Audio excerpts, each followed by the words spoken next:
Well, this next guest is a culinary expert. Speaking of delicious, that made a great impression when she made her debut on our show in this past February. Her catering company is open. She invited us into her home for a delicious recipe. Take a look. Well, it's time to learn how to make a new recipe. Today we're joined by husband and wife culinary duo Chefs Theresa and Charles Headen, who are going to walk us through the steps on creating some delicious crispy cauliflower tacos from their kitchen. Good morning, you two. It is great to see you. Good morning. Great to see you too. Say good morning. Good. Well, we got that covered. Now we've all said our hellos. And we'll get started on this recipe. I do want to say, you know, by the time this is airing, it will be a couple days after this big special day, but we do want to share birthday greetings with you today, Chef. It's great to see you. Thanks for spending your special day with us. Thank you for having me. Thank you. This is going to be a terrific recipe. You've got a lot of goodies there. What are we up to? How do we get started? So we already have the cauliflower cut up for you. So we're making a crispy cauliflower taco. And this is a meal that anyone can have, but you're vegan, gluten-free, or if you're just somebody who don't want to have meat that day. And so in here we have just some regular flour, and in here we have some breadcrumbs. But if you are gluten-free, you will use chickpeas and gluten-free panko. And you don't have to be gluten-free to use it, but it's a good added for those who are gluten-free. And so here I have my spices.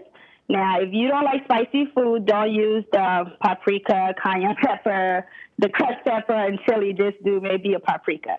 And so that's just the spice of the cauliflower. And so then in here, I have some dry parsley. And when you bring that heat to the equation, Chef, it helps you a little bit maybe from having to add other things like too much salt, right? It brings a flavor profile. Yes, and then you don't even have, because remember, I don't use salt, so that's why I normally use a lot of different herbs and spices to help me to not have to use salt, because I try not to go to salt. And so then in here is oregano, and then, of course, remember my secret spice. And so, and that's on there. And so now I see the cauliflower. It looks so delicious. Nice. I remember so this. I remember the secret spice, but I didn't get in on the secret of what exactly it was. So we just have to know that it's Chef Theresa's secret spice. We're going to try to get it onto the shelf, and so that's something we're working on. So once we get it on shelves in stores, everybody would know what's in it. So you're just doing a little toss to get everything coated. Yes. And so because this dish, if you were doing this as a vegan, it's coconut milk for the wash. And so, and sometimes some people use eggs, and you can do eggs too. I've used eggs before, but I'm just using coconut milk so that way we can see that you don't have to be vegan and you don't have to be gluten-free to enjoy it, but this option allows everyone to enjoy. And so I would just put these in here after I put some spices in there. A little more secret spice. More secret spice, because we want to make sure that the breading is nice and, you know, all spiced up so it can be ready for the grease. So you basically have your wash and dips all at the ready up there. Yeah, so they're all ready. So normally, of course, I would use this panko and breadcrumbs in here, and then, of course, the coconut milk is in there. And then this is just regular all-purpose flour. And so then I just mix that up, and I drop this in here. This is the fun part about cooking at home. I don't have to keep switching gloves since I'm the only one eating it. That's true. And you get to make a mess, right? You know, you get to make a mess, and then it'll be fine. You know what to do. Yes, that's the very fun part. And so Charles is just going to whisk the coconut milk together with the spices that's in there. Bring those all together. Okay. Yeah, that's important. You don't want to just dip it in there without having given everything a... And so you drop it in here for a nice little bath. I was always confused by this step, Chef, because it seems sometimes like if you're putting it back in the wash, doesn't it wash off everything you just dipped into it? But I guess not. It helps kind of coat it.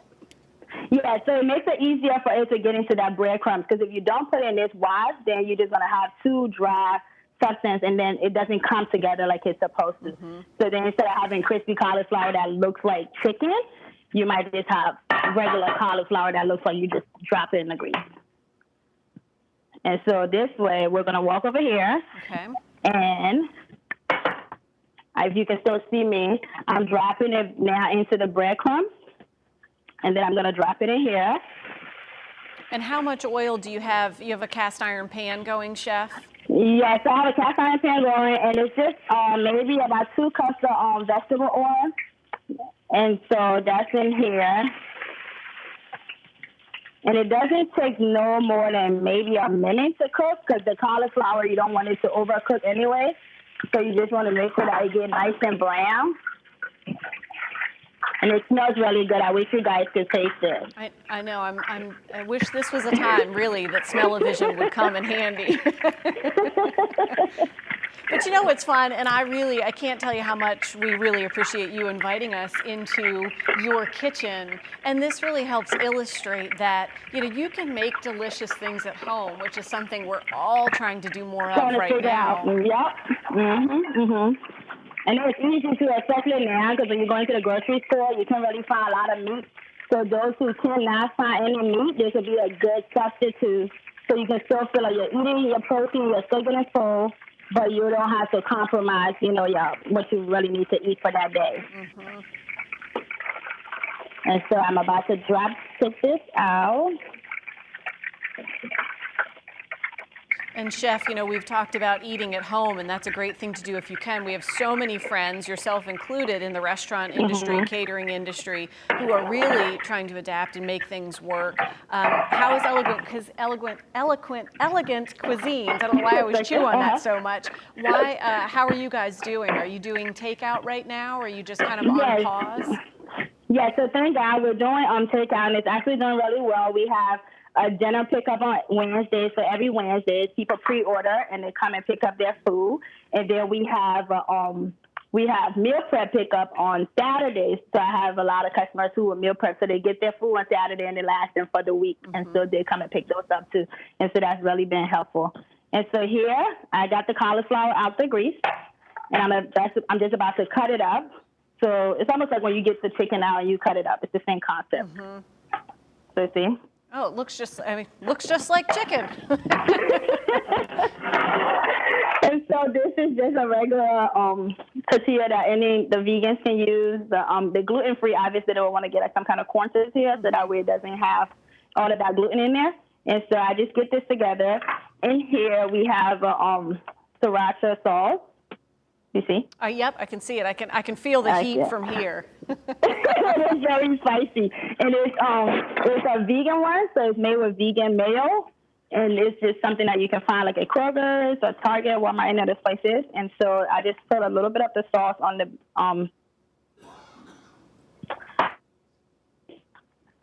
give it a little coating there with that sriracha mayo. I see. Even more spice. Yes. I see how you are. Yes, I like spicy. So that's why I always have to ask people, like, do you want the spicy my way or do you want it my husband's way? Because he's from here, he doesn't really do spicy. So, but I like spicy. And so in here we have cut up cabbage. Okay. Nice. And so in here you have, so instead of using lettuce, I like to use cabbage because then I feel like it gives it a good crunch. And so you have green cabbage and red cabbage in here. And a lot of people are like, I don't like to eat raw cabbage, but raw cabbage is actually really good for you. It has a lot of good nutrients. And so you put the cabbage in there.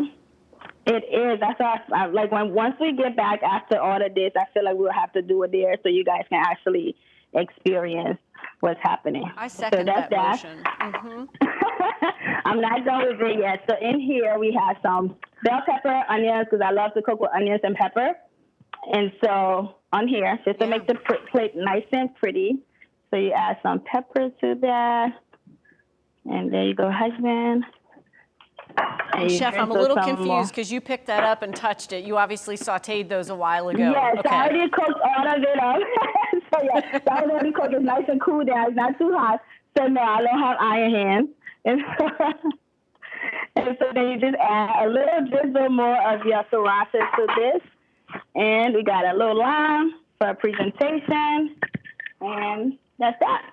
Well, I tell you what, while you get resituated there, that looks phenomenal. And wow, did you ever do it to it? Thank you so much for showing us how, for sharing the recipe, sharing your birthday, and inviting us into your kitchen, Chef.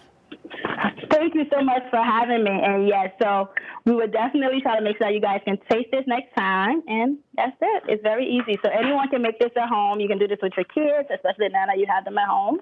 And it will be a fun event to do. It will, and a little boost there on the nutrition value too. And now I need to find a napkin to kind of take care of everything that's happening after making that recipe together. Thank you so much, Chef. Great to see you. Thank you so much for having us. You have a great one. You too. Can't wait to have her back in studio. Stay with us. We'll be right back with more Virginia This Morning.